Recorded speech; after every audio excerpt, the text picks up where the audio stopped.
Estimados participantes, bienvenidos a una sesión más del curso de Integridad en la Gestión Pública, organizado por Biloyer y acreditado por el Ilustre Colegio de Abogados de Sullana. En esta sesión tenemos el grato honor de contar con el doctor John Velasco, y nos va a exponer el tema de evaluación de impacto de las políticas de integridad en la gestión pública. El doctor John Velasco es abogado con más de 6 años de experiencia en gestión pública, integridad pública, gestión de denuncias, transparencia activa y pasiva y sistema de control interno, con estudios de maestría en gobierno y políticas públicas y cursos de especialización en gestión pública, control gubernamental e integridad pública y programas de integridad. Estimado doctor John Velasco, a nombre de Biloyer, darle una cordial bienvenida y un enorme agradecimiento por haber aceptado la invitación de participar como ponente en este curso de integridad en la gestión pública. Estamos muy agradecidos por ello y estamos seguros de que será una sesión muy valiosa y provechosa para todos los participantes. Muchas gracias y les doy el uso de la palabra para que pueda iniciar con su ponencia, estimado doctor. Gracias, Alain. Bueno, un placer en primer lugar. Gracias por la invitación al equipo de Biloyer. Es para mí, tal vez, para mí, de verdad gratificante ver que actualmente ya muchos están preocupándose en la profesionalización de las políticas de integridad. Si bien es cierto, pues en los últimos años se ha estado trabajando en esta materia, no se estaba encontrando todavía cursos relacionados a esta materia. Y por lo tanto, para mí también ser parte justamente de este grupo de expositores, a coadyuvar justamente a la comprensión de la política de integridad es muy gratificante. Gracias otra vez. Y bueno, si me permiten, voy a compartir mi pantalla, por favor. Y apreciaría mucho si me confirman si pueden verla. ¿Sí se puede ver? Bien. Sí, doctor. Eh, Muy bien. Gracias, gracias. Bien, esta actividad me gustaría dividirla en seis pequeños rubros para de esa manera tal vez comprender un poco sobre lo que estamos tratando de entender en esta actividad, ¿no? Que es la evaluación del impacto que tiene justamente la política de integridad en la gestión pública. ¿Cuáles son los logros? ¿Cuáles son los resultados que se ha tenido? Y tal vez a partir de eso formular algunas recomendaciones, dar nuestras conclusiones y también efectuar algunas recomendaciones. Para ello, en primer lugar, me gustaría pues recordar, ¿no? Lo que es la finalidad de la función pública. Actualmente, esta, esta definición de la función pública se va a orientar hacia el enfoque del servicio a a la ciudadanía. Este servicio a la ciudadanía tiene que estar premunido, evidentemente, de su carácter público, del interés general, del bien común, es decir, que tenga un beneficio, que genere beneficio hacia la mayoría, no solamente a una persona o un grupo de personas, sino hablamos aquí del interés general, no los intereses particulares. Seguramente los que han estado en algunas actividades, cuando hablan de los conflictos de intereses, ya ha habido esa diferencia entre los intereses personales y los intereses generales. Bien. Entonces, en primer lugar, la finalidad de la función pública, pues, es el servicio a la ciudadanía. Adicionalmente, ya se habla ahora de, de la creación del valor público. Y esta creación del valor público, pues, va a tener justamente implicancias a través de la efectividad, a través del impacto y a través de la legitimidad. Y esos son efectivamente aquellas formas, ¿no? De comprender lo que es el valor público, ¿no? A través de la efectividad de los servicios, a través del impacto, o es decir, los resultados que van a generar la prestación de los servicios, así como la legitimidad. Y quizás, desde mi punto de vista, la legitimidad, es decir, esa confianza que va a generar en la sociedad es también trascendental. Entonces, la finalidad de la función pública no solamente pues es un concepto abstracto, sino que ya encuentra un aterrizaje actualmente a través de la aplicación de las mismas normas, de la aplicación de las propias políticas públicas que actualmente se vienen implementándose. Y una de las tantas políticas es efectivamente la de integridad pública.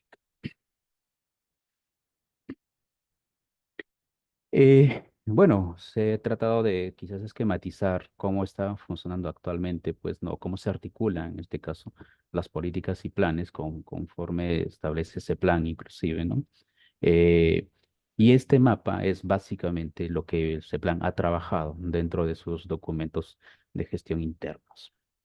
En primer lugar, hay que considerar que para ello eh, tenemos en primer lugar las políticas de Estado, que son justamente declaraciones de carácter general y que tienen un largo alcance. Estas políticas de Estado pues surgen justamente de la confluencia, de la concertación de la sociedad civil, del Estado y algunos actores adicionales, ¿no? Esta, esta figura como tal viene trabajándose en los últimos años y actualmente pues tenemos 33 políticas de Estado. Y entre una de las tantos, como vamos a ver un poquito más adelante, se encuentra uno vinculado a lo que es ética, integridad y, bueno, ética, transparencia concretamente, ¿no?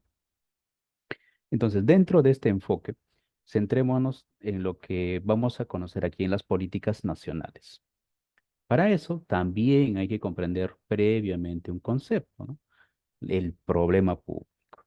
El problema público no se estaba tal vez comprendiendo en su real dimensión en los años anteriores, pero ya insisto en esto, ¿no? Desde la propia aplicación, desde la propia implementación y seguimiento de las políticas públicas, ya se ha ido comprendiendo más qué significa en este caso el problema público. Y el problema público como tal, pues es una necesidad, la carencia o insatisfacción en todo caso de algo, ¿no? Y por lo tanto, ante esa carencia, insatisfacción, ¿no? Ausencia de algo, surge las políticas públicas, que es esa respuesta que da el Estado, ¿no? Frente a esas situaciones problemáticas, es decir, hacia el problema público. Y por lo tanto, surgen, pues, a partir de eso, las políticas nacionales, ¿no? Que es esa expresión de la política pública, ¿no?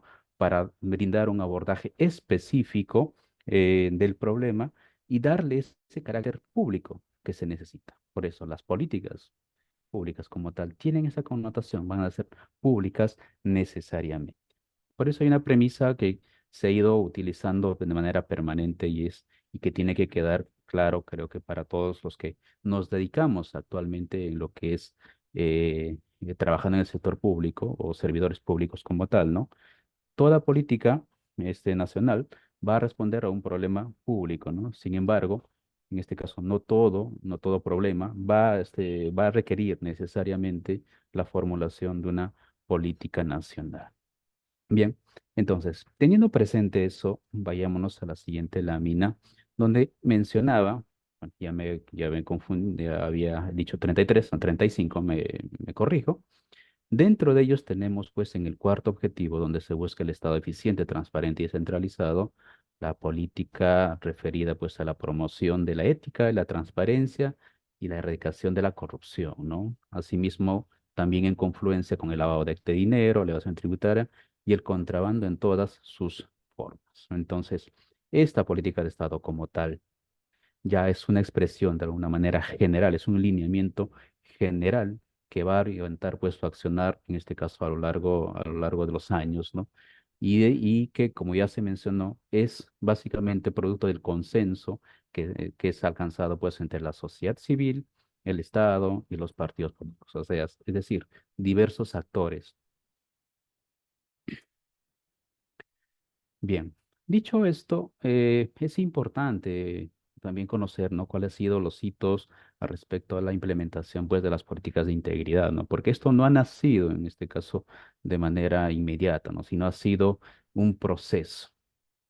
Por allá, por el año 2010, se crea en primer lugar, pues, la famosa Comisión de Alto Nivel Anticorrupción en el año 2010, que concretamente busca pues la articulación, coordinar y planificar aquellas acciones, ¿no? Para prevenir y combatir la corrupción. Entonces, ese es uno de los primeros documentos que tienen esa trascendencia, ¿no? Es decir, ya va a dirigir dichas acciones con la finalidad de generar cierta conciencia dentro del Estado para establecer una cultura de integridad, pese a que el concepto de cultura de integridad ya se ha visto recientemente, ¿no?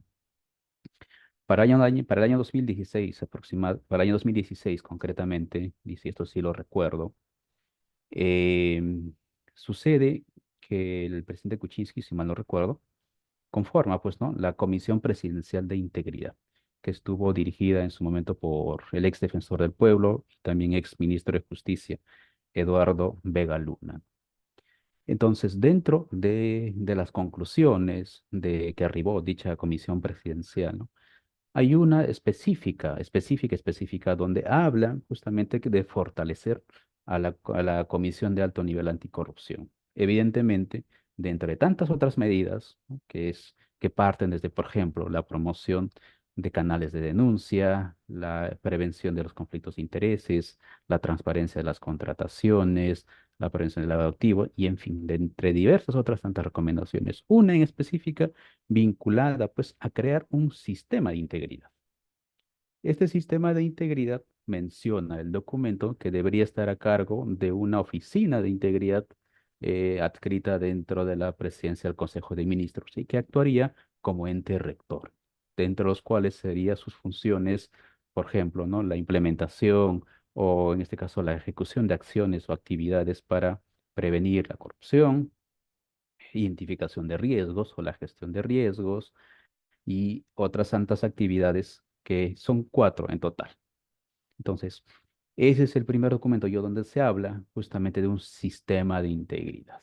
Bueno, seguramente actualmente muchos conocen, ¿no? El modelo de integridad y podrán considerar que el sistema de integridad y el modelo de integridad es lo mismo. Bueno, tal vez en nuestro país aún todavía sigue considerándose lo mismo, pero hay diferencias sobre ello y un sistema de integridad es distinto. Pero igual, eso lo vamos a conversar tal vez como un tema más tangencial. Entonces, posteriormente, en el año 2017, se emite la Política Nacional de Integridad y Lucha contra la Corrupción, ¿no?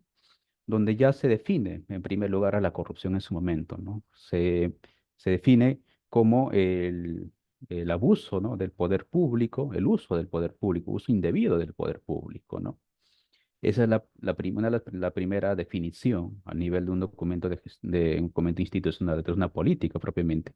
Y es quizás es la base, en todo caso, para las actuales medidas en lo que es en materia de integridad pública. Esta política nacional como tal responde a lo que habíamos mencionado del problema público que se había evaluado, es decir, la corrupción.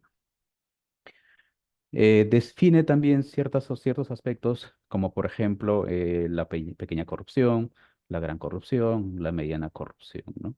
Y establece justamente tres ejes. Y esos tres ejes también son replicados posteriormente en el Plan Nacional de Integridad. A ver, un segundito, ya, aquí creo. Entonces, estos aspectos o esos tres ejes de la Política Nacional de Interior y Lucha contra la Corrupción, emitido pues en el año 2017, de dichos ejes se convierten en acciones específicas y adicionalmente en la tabla número 11 del Plan Nacional de Interior y Lucha contra la Corrupción ya se empieza a hablar de un modelo de integridad, un modelo de integridad que según la propia definición del documento, son pues acciones desde la experiencia internacional y de buenas prácticas, ¿no?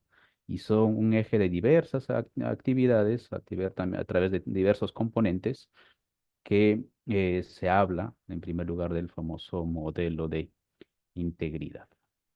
A partir de este documento, muchas entidades también ya empiezan a trabajar en sus planes, porque el mismo plan nacional ya empezó a establecer planes que las entidades tendrían que aprobar con una vigencia de 2 años recomendable.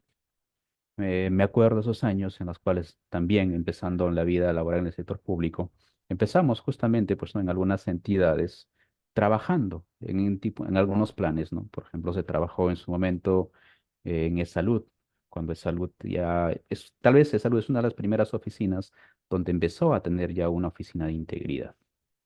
Posteriormente, en una entidad del sector trabajo, donde también se trabajó un plan nacional con un horizonte a tres años. Entonces, insisto en esto, ¿no? Es uno de los primeros es el primer documento donde ya se habla del modelo de integridad. y este modelo de integridad parte pues de la experiencia desde las buenas prácticas y la experiencia internacional, según la propia definición, y se acoge este plan en tres ejes. Para el año 2019, ya la Secretaría de Integridad Pública, ya con su propio establecimiento, ya empieza a emitir ciertas normativas, ¿no? Entre ellas, su primera directiva fue la Directiva 1/2019, la Directiva de los lineamientos para la implementación de la función de integridad, ¿no?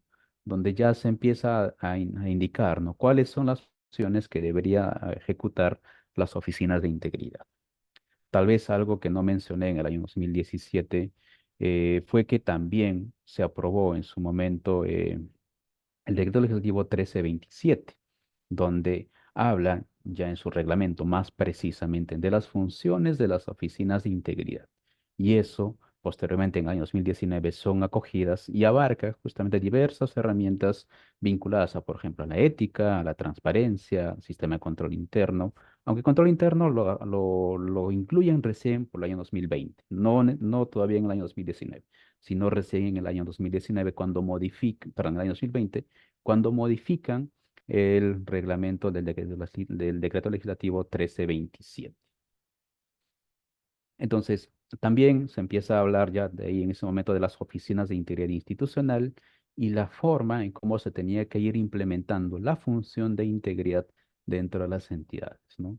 Por delegación dentro de la máxima tabla administrativa, se mencionaba, dentro de la oficina de recursos humanos, podría ser un equipo de trabajo, podría ser una persona. Entonces, como vemos, en el año 2019 ya se empieza a dar esos primeros pasos para el establecimiento, pues, de las oficinas de integridad o de los órganos que ejercen la función de integridad.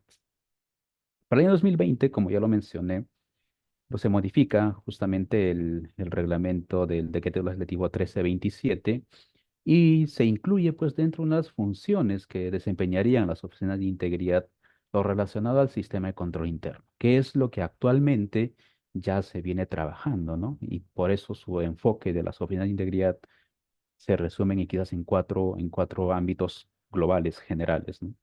Ética e integridad o integridad y ética, eh, prevención y combate contra la corrupción, eh, la transparencia activa y pasiva. También se incluiría dentro de este ámbito al sistema de control interno, ¿no? Y justamente como un elemento adicional que no se había considerado antes. Pero ya actualmente esa es la figura. Para el año 2021 se emite un nuevo documento que son los lineamientos para fortalecer la cultura de integridad en las entidades del sector público, donde aquí ya también se vuelve a hablar del modelo de integridad y se adecúa o se incorpora un concepto nuevo, el índice de capacidad preventiva. Entonces, a partir de esta directiva y más o menos por el primer semestre de dicho año, muchas entidades, sobre todo el Poder Ejecutivo, han ido ya efectuando sus mediciones del índice de capacidad preventiva, que es la herramienta actualmente que permite medir pues justamente el estándar de integridad de las entidades y que también es quizás la expresión específica de lo que es las políticas de integridad. Entonces, recuerdo en esos años que las entidades de lo que no tenían todavía nada, empezaron pues a elaborar ciertos documentos que estaban de alguna manera desordenados, pero a través de ese estándar iban viniendo, e iban cumpliendo también ciertos requisitos que la propia Secretaría de Interior que estaba estableciendo. Asimismo, en el año 2021 se expide pues el Decreto Supremo 180/2021 que aprueba la estrategia de integridad del Poder Ejecutivo al 2022.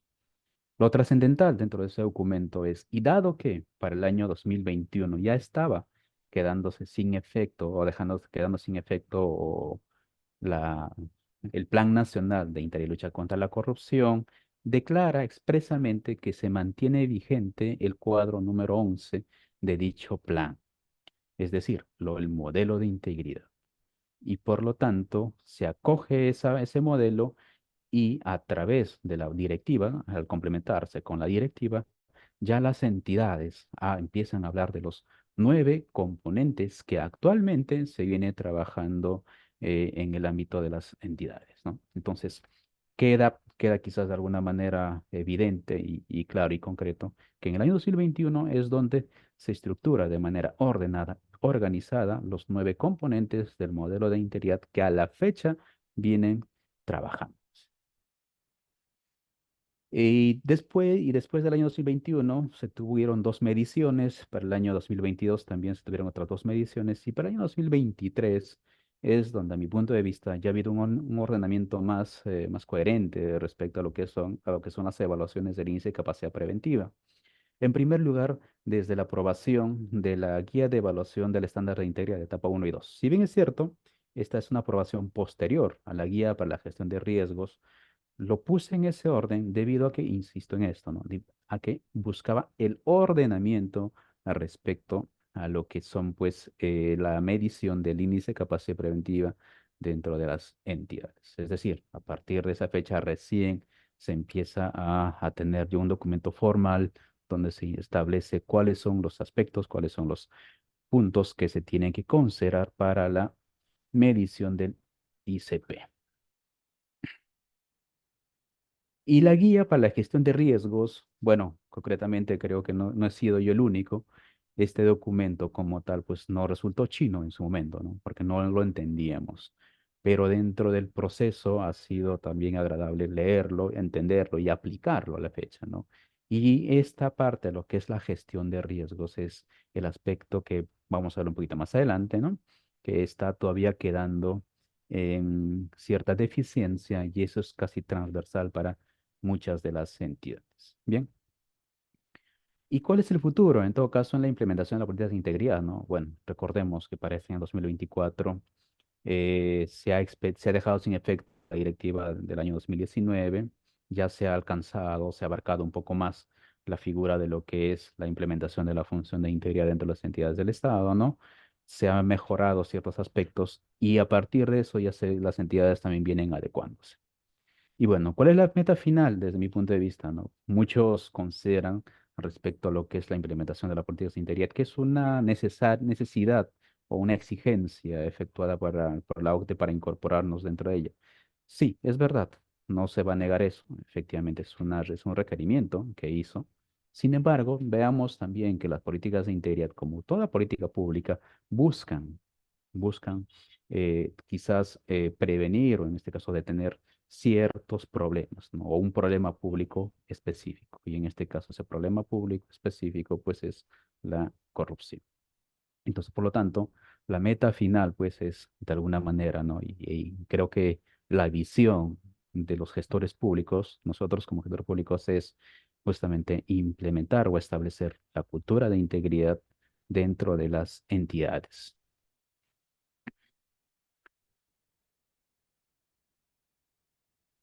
Bien. Dicho esto, bueno, hablemos de lo que es el modelo de integridad, ¿no? Porque el modelo de integridad como tal, pues ha partido justamente desde el enfoque del que hemos mencionado, ¿no? Desde el año 2021, con la expedición de la Directiva 2/2021 de la Secretaría de Integridad, ¿no?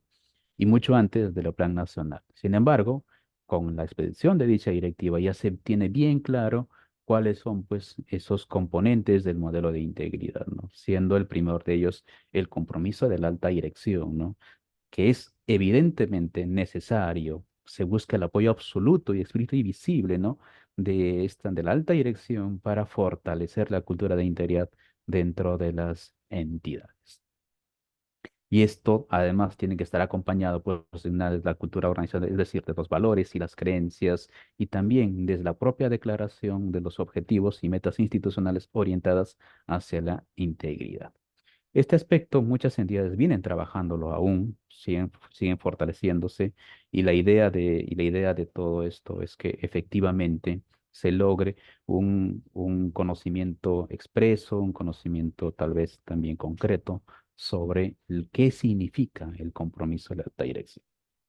La gestión de riesgos es tal vez esa parte del modelo de integridad que aún está costando todavía ser implementada por las entidades, ¿no? Debido a la complejidad de alguna manera de entender diversos aspectos, ¿no? Tal vez desde el riesgo inherente, la probabilidad, su impacto. Entonces, de alguna manera esos aspectos, la comprensión de esos conceptos también han impedido que de alguna manera las entidades puedan lograr su implementación efectiva.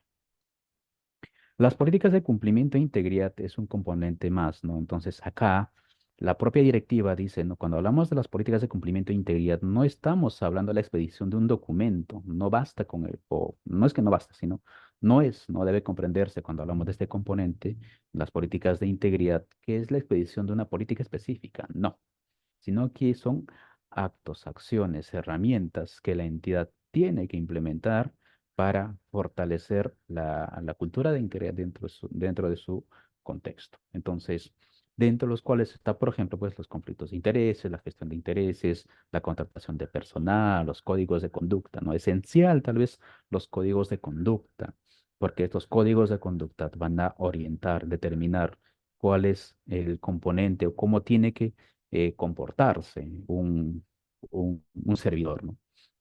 Entonces, para esto, los códigos de conducta, lo que he podido revisar a la fecha, muchos de ellos abarcan pues conductas de alguna manera que son prohibidas y conductas que son admitidas, ¿no? Pero claro, un código de conducta no se agota en ello, implica diversas circunstancias más y cuya formulación y cuya elaboración también requiere la compañía, no solamente de la Oficina de Recursos Humanos, porque la directiva lo dice así, sino también de la Oficina de Integridad y también de aquellas unidades de organización que tienen la vinculación directa para determinar y establecer, ¿no? Cuáles son esas conductas que deberían cumplirse y cuáles son esas conductas que no deberían hacer.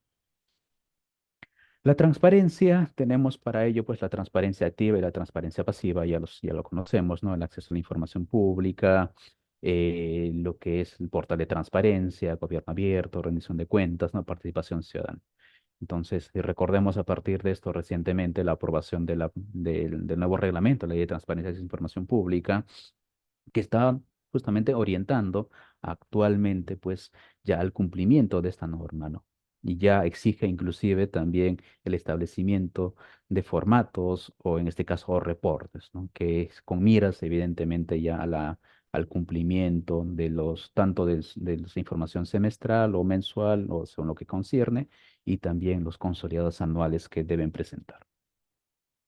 Los controles vinculados justamente acá al sistema de control interno, a las recomendaciones del órgano de control institucional, que para ello pues tenemos la participación evidentemente directa tanto de la alta dirección o de la máxima autoridad administrativa como responsable del seguimiento de las recomendaciones y de los órganos de control institucional o de los órganos conformantes del Sistema Nacional de Control, ¿no? ¿Para qué? Para garantizar el buen uso de los recursos públicos. La comunicación y capacitación es esencial en el entendido de generar, pues en este caso, esa capacitación, esa formación permanente que debe tener el servidor, tanto desde el inicio, desde la vinculación con la entidad, así como también el propio desarrollo de sus actividades. Entonces, esta parte de la comunicación y capacitación implica no solamente la incorporación del PDP, ¿no? Sino también implica también que esos aspectos tendrían que ser evaluados. El canal de denuncias que a través del Decreto Supremo 2/2020, Dios, que justamente modifica el reglamento del Decreto Legislativo 1327, ya se habla pues de un canal único, ¿no? La plataforma digital única de denuncias del ciudadano, que actualmente viene siendo creo que la mayoría, muchas de las entidades lo han implementado con ciertas limitaciones, pero actualmente ese es el canal digital que se cuenta, ¿no? Esto también en respuesta a lo que mencioné antes, ¿no? A una de las recomendaciones que se efectuó o que efectuó, ¿no? La Comisión Presidencial de Integridad. La supervisión y monitoreo como parte justamente como parte de la mejora continua, ¿no? Esto es importante en cualquier modelo, en cualquier sistema, lo que es la mejora continua es importante. Y finalmente, el encargado del modelo que debería ser justamente el órgano que ejerce la función de integridad, quien tiene que pues vincularse justamente con la alta dirección para de esta manera efectivizar sus acciones. Bien, entonces, este es el modelo de integridad actualmente y sobre esto es donde se está midiendo actualmente la efectividad de la política de integridad. ¿Y cómo se está efectuando esas mediciones o cómo se mide esa efectividad? Bueno, a través del índice de capacidad preventiva. Y para ello, como mencioné, para el año 2021, disculpen, casi digo 2019, para el año 2021 ya entidades empezaron pues justamente a efectuar sus mediciones del ICP. En esos años, la primera medición se hizo, si mal no recuerdo, en junio y la siguiente se hizo en noviembre, si mal no recuerdo. Entonces, esas mediciones fueron pues el punto de base para que todas las entidades puedan estar midiendo en cómo se encuentran en comparación del estándar que pretendía la Secretaría de Integridad. Entonces, al ser pues el estudio y la información o la línea de base, es lo que dice la directiva, ¿no? Al ser esta medición del ICP, la línea de base, dio pie a que las entidades también trabajen pues en sus llamados, programas de integridad. Bien, pero eso fue el año 2021. Para el año 2023, que fue la última medición, este es el resultado que ha emitido la Secretaría de Interior Pública. Ha medido en su momento al Poder Ejecutivo, al Poder Judicial, al Poder Legislativo, a los órganos constitucionales autónomos y al gobierno y a 5 gobiernos regionales, concretamente. Bien. Cabe indicar que estas mediciones del ICP a la fecha se han efectuado a nivel de solamente 2 etapas, porque en sí la medición del ICP se va a efectuar en 5 etapas. La etapa uno es el cumplimiento normativo, la etapa número 2 es la aplicación, la etapa 3 va a ser la consolidación que se supone que para este año se tiene que hacer. Bueno, más que suponer, estamos seguros de que se va a realizar. La etapa número 4 es la evaluación, en este caso de los resultados, y finalmente la etapa número 5 va a ser la evaluación del impacto. Entonces, este es un horizonte que va a llevar todavía unos cuantos años y justamente, como mencionaba, actualmente en algunas, sobre todo en el a nivel de las entidades del Poder Ejecutivo, ya se han llegado tanto hasta la etapa número 1 y la etapa número 2. Bien, entonces, a nivel de Poder Ejecutivo, entonces, se ha logrado un 74% de implementación del ICP, ese es el porcentaje general que se ha obtenido. El Poder Judicial obtuvo un 60%, el Poder Legislativo se encuentra en un 55%. Quienes han logrado tal vez una brecha o han subido bastante, eh, son pues los organismos constitucionales autónomos, ¿no? Que han llegado justamente a tener los índices más altos en comparación con otras entidades. Claro, esto es en promedio, por si acaso. Ese es el promedio, ¿no? Y finalmente, en los gobiernos regionales se ha atendido al 51%. Ahora, ¿qué está pasando con los gobiernos locales? Bueno, aún los gobiernos locales no están incorporados, pero próximamente lo van a hacer. Ha habido un piloto sobre la medición del ICP, cuyos resultados justamente han dado pues que la municipalidad de San Isidro es la que tenía el porcentaje más alto, ¿no? Entonces, este es de manera general los resultados de la medición del ICP por grupo de entidades. Entonces, concretamente, para la etapa, en este caso, para la medición por etapas, se ha considerado pues a 188 entidades para la etapa número uno y para la etapa número 2 a 167 entidades. Y entonces, cuyos resultados, como se está pudiendo ver, es que hay un estándar casi homogéneo entre los diversos componentes de compromiso, políticas, transparencia, control, comunicación, ¿no? Y finalmente, quizás en el componente que está resultando ser un poco mucho más débil es en riesgos y controles. Y esto es una constante dentro de todas las entidades del sector público, ¿no? No están pudiendo lograr tal vez la implementación efectiva tanto de los riesgos y los controles por diversos factores. Quizás acá vamos a poder ver un poquito más y manera más precisa, más concreta y más objetiva respecto pues a lo que estaba mencionando, ¿no? La implementación de estos, la evaluación en este caso de la evaluación de la implementación de los mecanismos y herramientas del modelo de integridad, ¿no? En primer lugar, por ejemplo, tenemos pues a la implementación de la función de integridad. Como hemos mencionado antes, ¿no? Uno de los componentes es el encargado del modelo de integridad y para lo cual este tiene vinculación o se vincula de manera directa con lo que es la alta dirección. Por lo tanto, aún hay entidades pues que no han implementado la función de integridad. Entonces, esto a nivel de lo que es a nivel nacional y las 188 de las 188 entidades que se ha evaluado, se ha obtenido justamente pues que hay 10 entidades que no implementaron la función de integridad. Es decir, no tienen claro quién es la persona que va a realizar, en este caso, la, las acciones para prevenir la corrupción a través de lo que es la función de integridad, ¿no? Si bien es cierto, la propia directiva indica pues que tiene que ser la máxima autoridad administrativa, esa misma figura tiene que ser replicada ¿para qué? Para que puedan efectivamente ser visibilizados dentro de la misma estructura y de esta manera entender y comprender quién va a ser efectivamente ello. Bien. Pese a todo, hay un porcentaje de cumplimiento alto. Ahí es el 94% de entidades evaluadas, claro está. Y además el flujo de información respecto a lo que son las entidades es poco todavía, ¿no? Porque son 188 en comparación de otras que son muchísimas entidades más. Gestión de riesgos, como podemos ver en la lámina, está casi parejo, ¿no? Hay entidades que efectivamente han identificado, pues, y han establecido medidas de control para sus riesgos, pero hay otras entidades que no. Entonces, como vemos en la gráfica, estamos viendo un porcentaje casi similar, ¿no? Eso da pie a entender que la parte de riesgos se viene todavía siendo bastante resistido, ¿no? Por las entidades.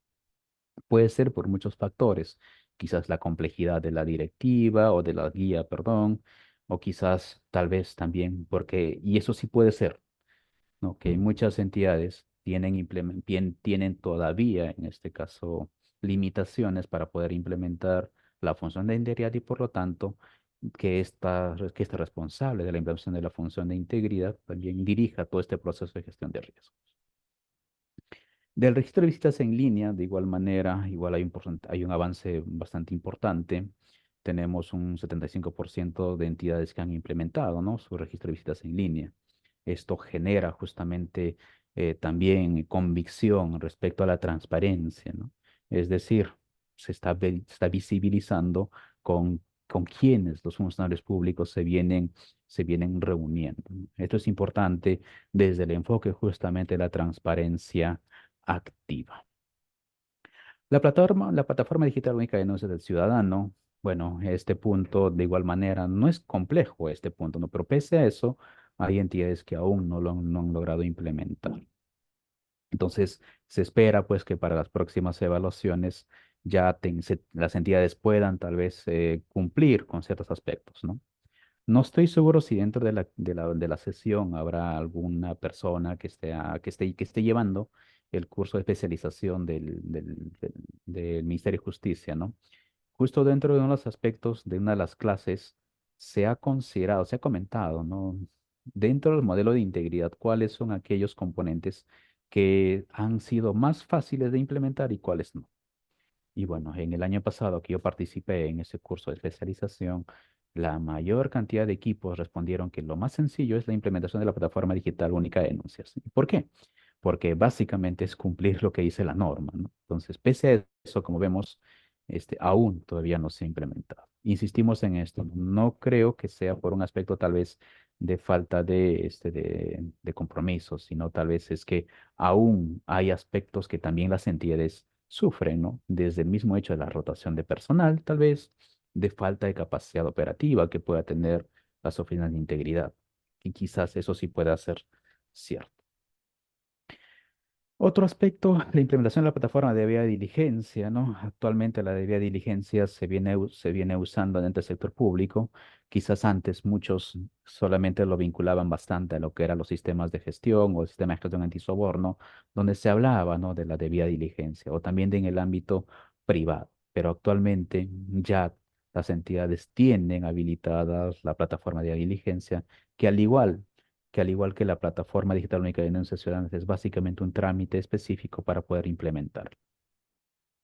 Otro aspecto, el seguimiento y el monitoreo del modelo de integridad, que efectivamente hay muchas entidades que aún no efectúan justamente un seguimiento, un monitoreo del modelo de integridad. ¿Y por qué es importante ese seguimiento, no?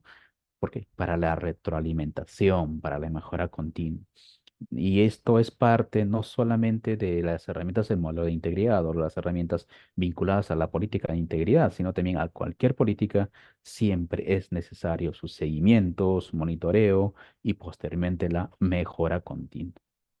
Otro punto importante, los estudios de integridad, que sí eso fue un poquito novedoso tal vez en el último, justamente en la última medición del año, perdón, en las dos últimas mediciones del año 2023, porque justo aquí ya se hablaba, ¿no? Se habló de los estudios de integridad o encuestas de clima laboral o encuestas de integridad, ¿no?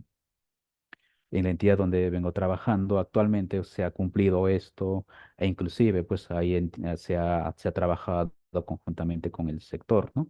Algunas herramientas, un estudio de interés sectorial.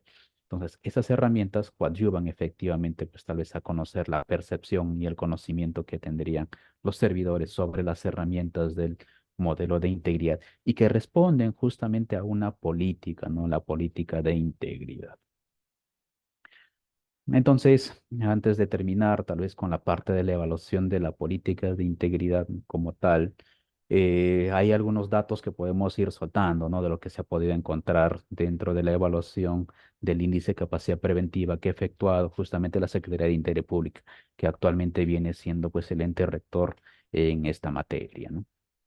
En primer lugar, las entidades pues, del Poder Ejecutivo, liderados por el sector justicia, ¿no? Se encuentran en la escala de destacable, es decir, el Ministerio de Justicia y Derechos Humanos es la entidad que actualmente viene liderando el porcentaje de medición del ICP. Tal vez esos números puedan resultar de alguna manera solo esos números, ¿no? Sin embargo, hay aspectos que creo que se deben considerar a partir de eso, ¿no? Quizás es una sana competencia, tal vez, para que las propias entidades puedan considerar que la implementación de un modelo de integridad, así como, por ejemplo, también la implementación de un estándar de ISOs antisoborno, por ejemplo, ISO de calidad, generen tal vez reputación para la propia entidad. Claro está que la implementación efectiva del modelo de integridad no va a garantizar necesariamente que la corrupción o los actos irregulares dentro de las entidades acaben. No es así. Ah, el año pasado, me parece, el caso, seguramente muchos, los que están en la sala, recuerdan, pues, ¿no? El caso de Sada Coray, donde efectivamente, donde se realizaron esos actos fue en el Ministerio de Vivienda, ¿no? Y en los años anteriores, el Ministerio de Vivienda, pues, y hasta la fecha, tiene porcentajes de implementación del ICP bastante altos, ¿no? Entre el 95 al 100%. Entonces, como vemos, pues la implementación del modelo de integridad como tal no garantiza necesariamente que la corrupción se acabe, porque recordemos el otro lado, ¿no? Dentro de lo que es las políticas de integridad o también, sobre todo las políticas de integridad, y la misma OCDE lo ha mencionado, no basta solamente con ello, también hay que implementar políticas vinculadas también hacia el tema conductual, hacia la persona, hacia hacia el servidor público, porque es necesario. Las políticas públicas también tienen que vincularse, sé yo, hacia la parte conductual. Un segundo dato, bueno, el 58% de las entidades del Poder Ejecutivo se encuentran pues en la escala de deseable. Hay diferencias, claro, entre la escala de deseable y destacable. Esas diferencias generan básicamente, hay cinco escalas, ¿no? Dentro de las cuales las escalas más altas son deseable y destacable, siendo pues que la mayor cantidad de entidades se encuentran dentro de dicha escala, ¿no? Es decir, de deseable. Eh, como dato número 3, ¿no? El promedio grupal, en este caso la medición del ICP, asciende pues a 1,47, ¿no? Y se ubica en la escala de deseable. Entonces, en conjunto, el 100% de las entidades del Poder Ejecutivo, pues, se encuentran tienen un 74% de implementación de su índice de capacidad preventiva, lo cual los permite encontrar, pues, en la etapa perdón, en la escala de deseable.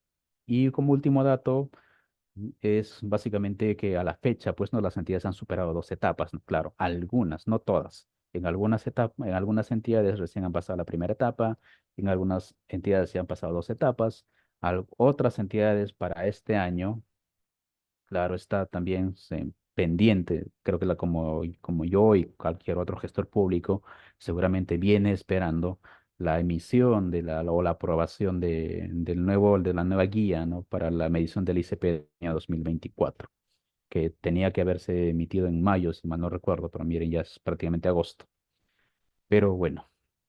Dentro de ese aspecto, hasta donde sabemos, se van a incorporar ya a las entidades del poder, a las entidades del gobierno local, ¿no? Seguramente también se va a ampliar hacia algo más gobiernos regionales y por lo tanto el aspecto de lo que se refiere a lo que es la medición del ICP y la efectividad, en este caso las políticas de integridad, se irá también midiendo de acuerdo a cómo se vayan a obteniendo dichos resultados, ¿no? Bien. Bien, entonces, ya dejando de lado un poquito quizás los números, porque básicamente son números respecto a lo que es la evaluación del impacto que ha tenido pues la política de integridad dentro de la administración pública, dentro de la gestión pública, que es justamente eso, ¿no? Ha generado ya de alguna manera ya la visibilización de un aspecto que quizás antes no se tocaba muy mucho, ¿no? La integridad como tal. Y la integridad como tal asociada justamente a la vinculación de las buenas prácticas o el cumplimiento normativo o compliance, ¿no? Compliance gubernamental, se le dice también en la literatura, ¿no? Que va a generar una correcta ejecución de eh, de la correcta ejecución de la misma función pública, ¿no? Entonces, para esto, como ya mencioné también al inicio de la presentación, el estudio, perdón, los resultados emitidos pues, por la Comisión Presidencial de Integridad liderada por Eduardo Vega Luna, eh, indicó pues, ¿no? que esta oficina de integridad que tendría que estar adscrita o depender de la presidencia del Consejo de Ministros, tendría que actuar como ente rector. Y entonces, efectivamente, actualmente la Secretaría de Interior Pública viene haciendo las veces de ente rector, en este caso de lo que es la políticas de integridad. Y como tal también, pues, es el responsable de desarrollar los mecanismos e instrumentos, ¿no? Para prevenir y gestionar los riesgos de corrupción, ¿no? Y ejercer las funciones que establece en su momento para la Comisión de Alto Nivel Anticorrupción. Bien, entonces, esto es importante conocerlo. ¿Por qué? Porque el ente rector, siendo la Secretaría de Integridad Pública, es importante también conocerlo. ¿Por qué? Porque la efectividad, en este caso de una política pública, también va a ser complementada desde cuál es el impacto y cuál es también el alcance que tiene que tener su ente rector, ¿no? Para eso, dentro de la información que he podido obtener de la Secretaría de Integridad Pública, he podido obtener que actualmente la Secretaría de Interior Pública se encuentra pues compuesta por 26 personas, de los cuales pues el 42%, es decir, 11 servidores forman parte o trabajan específicamente en el despacho de la Secretaría de Integridad Pública. El 23%, o sea, 6, ¿no? Se desempeñan en la Subsecretaría de Gestión Estratégica de la Integridad Pública y 9 de entre la Subsecretaría de Monitoreo de la Integridad Pública. Como vemos, esa es la estructura que actualmente tiene la Secretaría de Integridad, ¿no? La Secretaría de Integridad Pública en la cabeza y debajo de ellos sus dos subsecretarías, la de Gestión Estratégica y la de Monitoreo. Ahora, dentro de ello también es importante justamente conocer pues, el régimen laboral que tendrían cada uno de sus servidores, ¿no? En el caso del despacho de la Secretaría de Integridad, el 54% son locadores. Imaginen, son locadores. Es decir, no tienen vínculo con la entidad. Segundo, no son permanentes. Y es un aspecto que tal vez la misma Secretaría de Integridad Pública debería ser fortalecida, ¿no? Porque una de las tantas preguntas que hace mención es que si las entidades tienen el personal suficiente para coberturar o copar, en este caso, las funciones prioritarias que deberían tener, que son cuatro, ¿no? Denuncias, gestión de riesgos, capacitación y denuncias. Entonces, aún justamente la Secretaría de Integridad, y más teniendo en cuenta la envergadura que va a significar tal vez en los próximos años, evaluar pues, a todas las entidades a nivel nacional, debería en este caso seguir siendo fortalecida. Y quizás la recomendación o retomar la recomendación que se hizo en la Comisión Presidencial de Integridad, ¿no? Ya no fortalecer a la Comisión Nacional de Corrupción, pero sí fortalecer a la Secretaría de Integridad Pública, ¿no? Entonces, volviendo, ¿no? El 54% son locadores, son 6, y 46% tienen vínculo laboral, ¿no? Ahí entre ellos están algunos PAC, algunos FAC, uno, si mal no recuerdo. Y bueno, pues no los locadores que mencioné. Y en el caso de la Subsecretaría de Gestión Estratégica, todos tienen vínculo laboral, son CAS.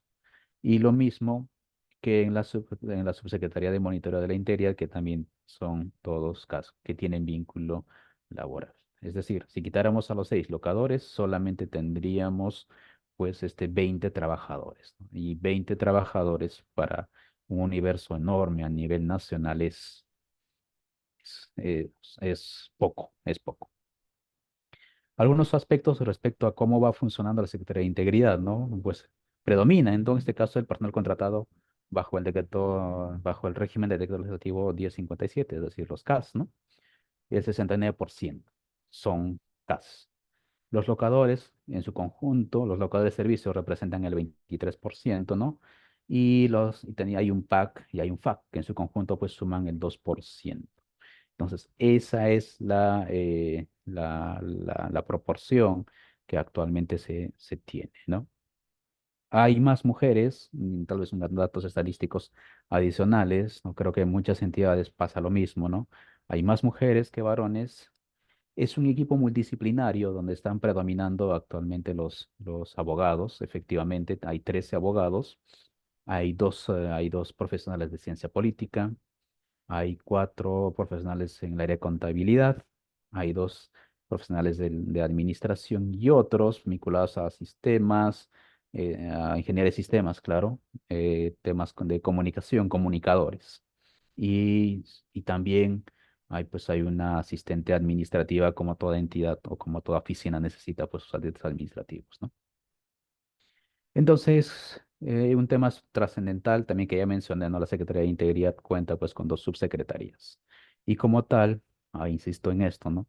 El personal con el que cuenta, tristemente quizás de alguna manera, aún no es suficiente para poder de alguna manera pues coberturar, en este caso, las acciones para el establecimiento de este estándar de integridad que la misma Secretaría de Integridad está liderando. Bien, algunas conclusiones y recomendaciones a partir de la presente exposición. Bueno, pues la implementación de la política de integridad se encuentra en etapa inicial, ¿no? Considero que se encuentra en etapa inicial porque efectivamente, ¿no? Todo lo mencionado viene todavía siendo acarreada recién, más o menos desde el año 2017, con la expedición del decreto legislativo 1327, en el año 2019 con la directiva, en este caso de los lineamientos para la implementación de la función de integridad. Y en los últimos años, sobre todo en el 2023, donde tal vez se está estableciendo ya un poquito más el ordenamiento a nivel normativo, a nivel de guías, a nivel de documentos de gestión, ¿no? Respecto a las políticas de integridad y a la implementación del modelo de integridad, ¿no? Otro aspecto que tal vez podemos concluir a partir de eso, que los resultados del ICP no garantizan necesariamente, ¿no?, la prevención efectiva de las irregularidades o actos de corrupción. Es básicamente un estándar y y siendo un estándar también necesitan pues tal vez fortalecimiento. Ahí quizás que es algo que no lo mencioné, ¿no? Es importante que también desde un análisis crítico veamos las preguntas que establece la PCM, ¿no? Aún considero yo, a partir de eso, que deberíamos apuntar también ya a la efectividad, en este caso, los servicios públicos, ¿no? Porque casi todas las preguntas están vinculadas a la gestión administrativa de las entidades, ¿no? Si tienes un informe sobre, por ejemplo, la transparencia, sobre el sistema de control internos y todo ello, que es importante, claro que sí, pero creo que si queremos fortalecer también la función pública a través de la prestación también efectiva y correcta de los servicios públicos, es importante también la medición o la evaluación, en este caso, de los servicios públicos. Aparte, la integridad pública debe concebirse, ¿no?, como una parte inherente, esencial, ¿no?, a la actuación del servidor público. Efectivamente, Esto es una necesidad, es una exigencia, desde lo mismo que hemos mencionado en la primera lámina, ¿no? La finalidad de la función pública es, pues, es el servicio a la ciudadanía orientado hacia el interés general, el bien común, y consecuentemente la generación del valor público, ¿no? Y este valor público se va a comprender, pues, de diversos enfoques, pero siempre que se vea a nivel del beneficio que va a generar para los ciudadanos. Recomendaciones a partir de esto, es el establecimiento de un sistema de integridad para el sector público. ¿Por qué un sistema de integridad? El doctor Eduardo Vega, ¿no? En su recomendación hablaba de un sistema de integridad, pero actualmente en nuestro país se habla todavía del modelo de integridad, pero el sistema de integridad como tal tendría que ser comprendida ya como un sistema donde tenga que confluirse todos los aspectos relacionados a integridad, encontrarse en uno solo, ¿no? Es decir, actualmente, por ejemplo, ¿no? Control interno que se encuentra dentro de la Contraloría debería encontrarse dentro de este sistema de integridad, siendo parte específico del sistema de integridad. Otro, el Tribunal de Transparencia y Acceso a Información Pública, de igual manera, ¿no? También tendría que ser parte justamente dentro de lo que es un sistema de integridad. O lo que quiere, a lo que se quiere llegar con un sistema integral, lo que debería buscarse con un sistema integral es que todos esos aspectos relacionados a las políticas de integridad tienen que encontrarse en un solo lugar. Y de esta manera establecer este sistema, ¿no? Como el objetivo que a futuro tenga que regir todo lo que se vincule a la política de integridad. Aspecto también trascendental, el fortalecimiento de los órganos que ejercen la función de integridad, ¿no? Desde justamente el propio fortalecimiento de la Secretaría de Integridad Pública, y así como también el fortalecimiento de los órganos que ejercen la función de integridad. Muchas personas, y también como es mi caso, seguramente se han cruzado que con las entidades del Estado, eh, las oficinas de integridad, al tener solamente locadores, no hay una suerte de permanencia, por llamarlo así, respecto a las funciones. Y es necesario eso, es necesario ello. Y mi última recomendación, tal vez, si también lo mencioné, ¿no? Orientar, pues, ¿no? Algunas preguntas de la guía de medición del ICP, ¿no? Hacia los servicios públicos que brindan las entidades. ¿Por qué? Porque las entidades del Estado brindan servicios públicos, ¿no? Y esa parte de los servicios públicos aún todavía no se ha ido evaluando, ¿no? Pero claro, es una sugerencia que se puede hacer y que se espera, pues tal vez de alguna manera de verse también ser evaluado a partir de cómo vaya a ser expedido el nuevo material que tenga que expedir la Secretaría de Integridad. Bien, nada, ha sido un placer, quizás esta pequeña presentación. Gracias por su tiempo y reiterar también mi agradecimiento al equipo de Biloyer por esta invitación a esta exposición sobre lo que es la evaluación del impacto de las políticas de integridad, ¿no? En la gestión pública.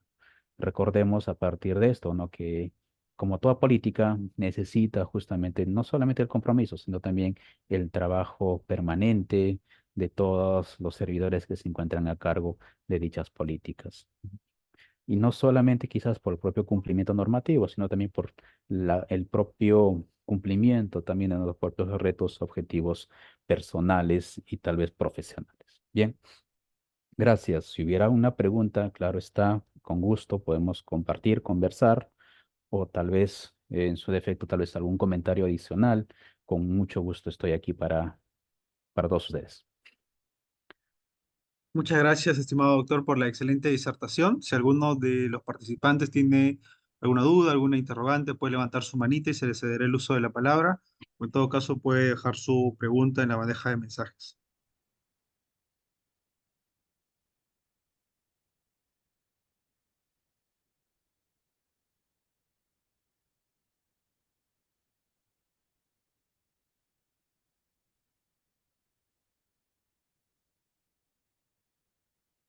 Buenas, ¿aló?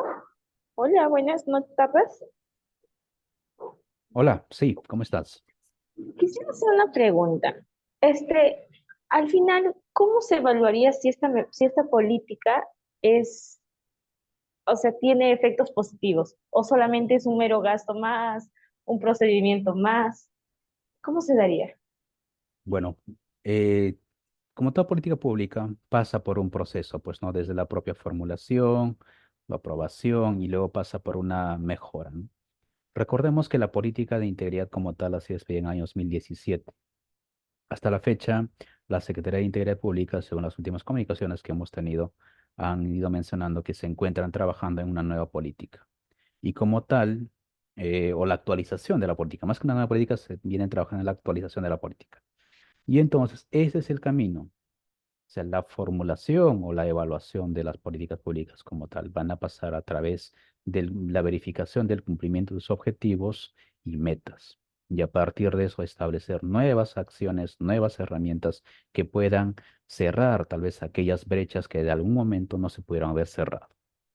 Entonces, esta no solamente es, quizás es algo específico para las políticas de integridad, sino también para cualquier otra política. Es, ese es el camino que van a seguir, ¿no? Se verifica la ejecución de los objetivos, de las acciones que se han establecido, que se han propuesto, y a partir de eso mejorarlo, fortalecerlo o establecer una nueva. Entonces, como todo, pasa por la mejora continua y por lo tanto, eso entiendo que la Secretaría de Interior Pública lo está efectuando. Insisto en esto, ¿no? Entendemos también o entiendo también que la propia Secretaría de Interior aún seguramente le estará costando efectuarlo, porque además de ello tiene diversas herramientas o diversas acciones que tiene que impulsar, ¿no? Desde lo que ya insistía en esto, ¿no? La propia guía de evaluación del ICP para este año 2024, que ya debería ser publicada, pero aún no. Entonces, veámoslo como algo tal vez de alguna manera, también una problemática que puede generar, ¿no? Que aún la propia Secretaría de Interior no sea fortalecida. Disculpe, tengo un comentario. He Por podido favor. revisar algunos medios de verificación Ujú. de algunas entidades y me he dado cuenta que no sé si eso revisará la Secretaría de Integridad, pero uno se da cuenta que, por ejemplo, para la evaluación, para remitir los medios de verificación para junio, todo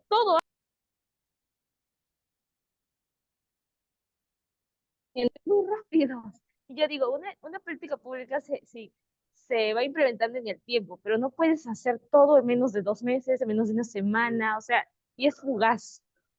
Entonces yo creo que ahí tanto las entidades no lo hacen o no se adhieren a la misión, a la visión que tenga esta política. Y otro, también la Secretaría debe percatarse o evaluar en qué tiempo lo han hecho o simplemente cumplen con remitir.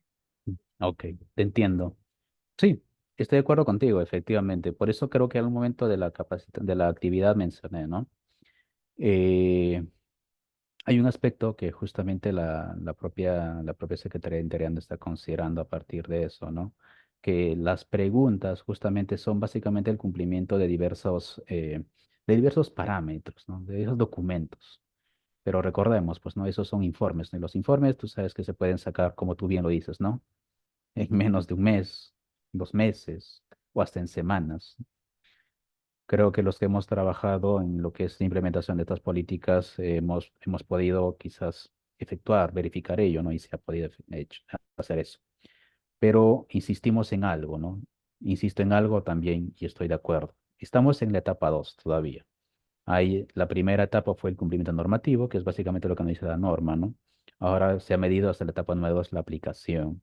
Y se entiende que en las próximas etapas, que es básicamente la consolidación, como se dice, se entiende que en esta etapa ya serán mucho más rigurosos. Y eso es lo mismo que dijo la Secretaría de Integridad, que para las siguientes evaluaciones vamos a ser mucho más rigurosos. Y esa rigurosidad como tal implicará justamente, esperemos también, la verificación de si los documentos como tal tienen un periodo específico, ¿no? Tal vez como una suerte de grado de madurez. Pero gracias por tu comentario, porque creo que compartimos muchísimo lo que tanto tú mencionas, así como también yo creo, ¿no? Hola, sí, alguien está levantando la mano.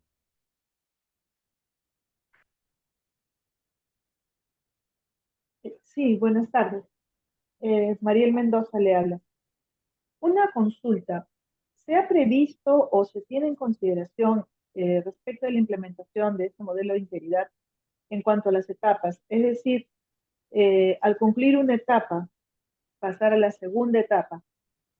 Aquellos factores que fueron medidos en la primera parte, ¿continúa la medición respecto de ellos o es que simplemente se hace la etapa 1, se cumple con la medición, un reporte de lo que está obtenido, quedan ahí y se evalúa solamente lo que está programado para la segunda etapa, más no hay un seguimiento, por decirlo así, un seguimiento de aquellas deficiencias o falencias que se han encontrado en la medición de los porcentajes? Correcto. Sí, la experiencia de los últimos años es que básicamente las preguntas han ido formando, por ejemplo, iniciamos en el año 2021 con la etapa número 1, ¿no? Y eso se llevó a cabo más o menos hasta el año 2022, si mal no recuerdo. Perdón, fue solamente el 21, pero el año 2022 fue la etapa número 2. Y en el año 2021, tanto la primera medición y la segunda medición eran las mismas preguntas. Para el año 2022 se adecuaron o se ampliaron las preguntas para la etapa número 2 y muchas de las preguntas de la etapa número 1 se mantuvieron y se reformularon. Y yo creo, siguiendo esa misma lógica, para esta evaluación que se vaya a hacer para el año 2024, van a ser de igual manera lo mismo. Se replicará seguramente las preguntas del estándar de la etapa número 1, se replicará y se reformulará tal vez algunas preguntas de la etapa número 2 y se tendrá que pasar a resolver las preguntas de la etapa número 3. Solamente por coherencia en lo que ha ido pasando, ¿no? No lo estoy asegurando específicamente, pero quizás por un criterio de lo que ha estado sucediendo, por la propia realidad, lo que nos ha mostrado, entiendo que va a pasar lo mismo, ¿no? Ahora, al momento conversaba sobre este punto, sobre las preguntas. En lo esperado, deberían ser pues que las entidades, si terminara la etapa 1, tendrían que llegar al 100%, ¿no? Es decir, cumplir todo.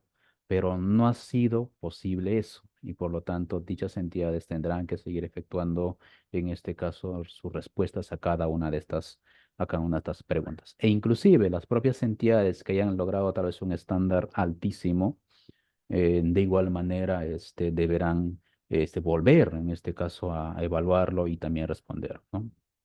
Yo recientemente he estado trabajando, bueno, vengo trabajando en una entidad donde en la última medición ha tenido un porcentaje altísimo, del 99%, pero eso no ha significado que nosotros ya dejemos, en este caso, de continuar ejecutando actividades o acciones vinculadas a esas preguntas. ¿Por qué? Porque consideramos que es importante y necesario.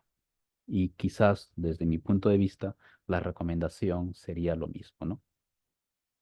Pero igual, gracias por tu comentario, porque también es importante. Y disculpen, había una pregunta que estaba leyendo. Ok, sí. Un sistema integrado, ¿hasta qué punto tiene implicancia las opciones de integridad en cuanto al control interno y externo esencial que son competencia de la Contraloría? Ya, la Directiva 2/2021 de PCM establece que las oficinas de integridad institucional deben brindar apoyo en el seguimiento de la implementación de las recomendaciones del OSI. Entonces, creo que muchas entidades no lo están todavía visibilizando de esa manera y por lo tanto, al ser explícito en ese punto la directiva y al vincularse específicamente también a lo que son los informes de los órganos que conforman el Sistema Nacional de Control, ya deberían pasar justamente a ser parte de un sistema de integridad, ¿no? Claro, igual, es una opinión que comparto con muchas personas y bueno, a final de cuentas quizás es una recomendación que tal vez puede que ser que se tome, como puede ser que no. A final de cuentas, dentro de lo que es la implementación de políticas públicas, entre las cuales también integridad o diversas otras políticas, siempre es importante y necesaria justamente la evaluación, la reevaluación y la mejora continua. Gracias igual por tu comentario, Leslie. Sí, doctor John Velasco, muchas gracias por la excelente disertación. Gracias por haber compartido su conocimiento, su experiencia con todos nosotros. Gracias también por haber respondido las preguntas de los participantes. Esperamos que en otra oportunidad vuelva a aceptar una invitación de Bill Lawyer. Para nosotros siempre será un honor, un gusto poder contar con usted, doctor. De verdad, muchísimas gracias. Ha sido una excelente disertación, muy entendible y muy comprensible, doctor. Gracias a ti, muchas gracias, mi lawyer, equipo, y nada, de verdad, hasta será otra próxima oportunidad. Y también quizás mis felicitaciones, pues al inicio que lo mencioné, ¿no? Es importante justo la profesionalización, ¿no? de las personas o la especialización en esta materia, que viene siendo quizás también tomada en cuenta recién en los últimos años. Esta especialidad está siendo nueva y me alegra mucho de alguna manera que haya también institutos o equipos donde estén promoviendo pues este tipo de actividades. Gracias y felicitaciones también para ustedes.